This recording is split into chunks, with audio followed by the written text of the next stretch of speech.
बड़ी खबर है वो क्रिकेट जगत से है। टी20 वर्ल्ड कप की ट्रॉफी टीम इंडिया ने जीत ली है, लेकिन अपडेट रोहित और विराट को लेकर मिल रहा है और ये बहुत बड़ा खुलासा भी सामने आया है। पहले ही तय हो चुका था रिटायरमेंट का ये पूरा प्लान। जो जानकारी है, टी20 वर्ल्ड कप से पहले रिटायरमेंट का प्लान तैयार कर लिया गया था। रोहित और विराट दोनों के जरिए साल की शुरुआत में ही टी20 में संन्यास लेने का प्लान दोनों ने कर लिया था। रोहित विराट की रिटायरमेंट प्लान की एक्सक्लूसिव खबर जो हम दर्शकों तक पहुंचा रहे हैं। मेरे साथ में मनोज जोशी जुड़ गए हैं जो कि स्पोर्ट्स एडिटर हैं डिजिटल के। मनोज जी, चूंकि अभी तक तो टी20 वर्ल्ड कप की ट्रॉफी दिमाग में, जहन में, लेकिन साथ ही साथ सवाल विराट और रोहित की रिटायरमेंट को लेकर, संन्यास को लेकर हमारे जहन में आ रहा है।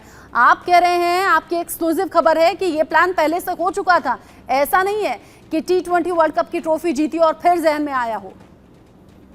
जी हाँ, बिल्कुल। और ये बात बहुत चौंकाने वाली है, क्योंकि अजीत आगरकर ने जब कार्यभार संभाला था बतौर सिलेक्शन कमेटी के चेयरमैन के तौर पर, तो उनकी जो है बीसीसीआई के टॉप ऑफिशियल से बातचीत हुई थी और बहुत लंबी बातचीत चली थी। और उसको आपने देखा होगा कि अजीत आगरकर जो है तब से राहुल द्रविड़ जो कि टीम के कोच थे उनके साथ संपर्क में थे और उनकी कई दौर की बातचीत हुई। उन्होंने दौरे भी किए कई टीम के साथ, और उस वक्त 4 बड़े फैसले लिए गए थे जिसमें से 2 ही इंप्लीमेंट हो पाए थे। 4 बड़े फैसलों में पहला बड़ा फैसला था रोहित और विराट का, ये आखिरी टी20 वर्ल्ड कप होगा।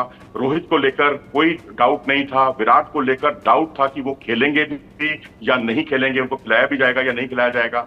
दूसरा बड़ा फैसला था हार्दिक पांड्या को कप्तानी देने का, जो बाद में मुंबई इंडियंस को के विवाद को देखते हुए उसमें बैकफुट पर चला गया बीसीसीआई और रोहित शर्मा को ही कप्तानी दे दी।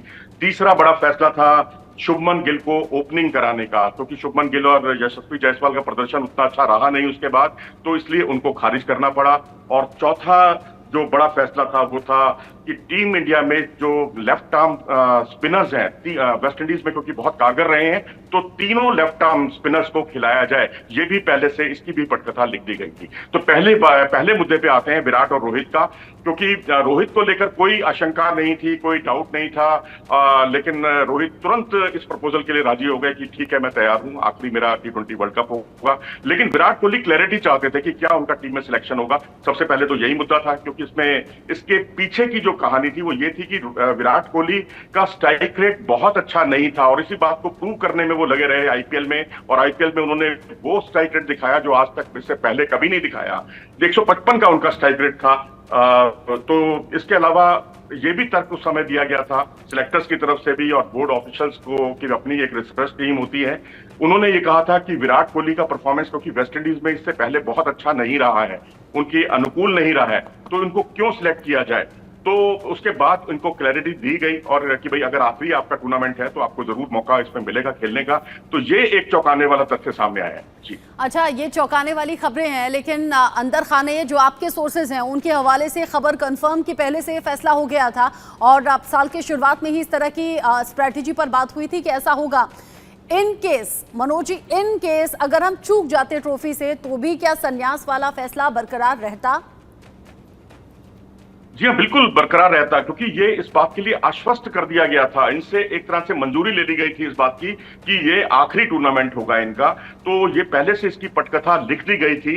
तो अब इसको लेकर कोई किसी तरह का संदेह नहीं है। और ये रोहित शर्मा, विराट कोहली दोनों जानते थे। इसलिए भी आया क्योंकि रोहित शर्मा ने कहा था कि ये सुनहरा पल है, इससे बेहतर पल कुछ हो नहीं सकता कि हम टी20 वर्ल्ड कप से संन्यास का फैसला कर लें। इसलिए मेरे जहन में आया कि सुनहरा पल था क्या, इसलिए फैसला हुआ, या पहले से बिल्कुल तय था, फिक्स था?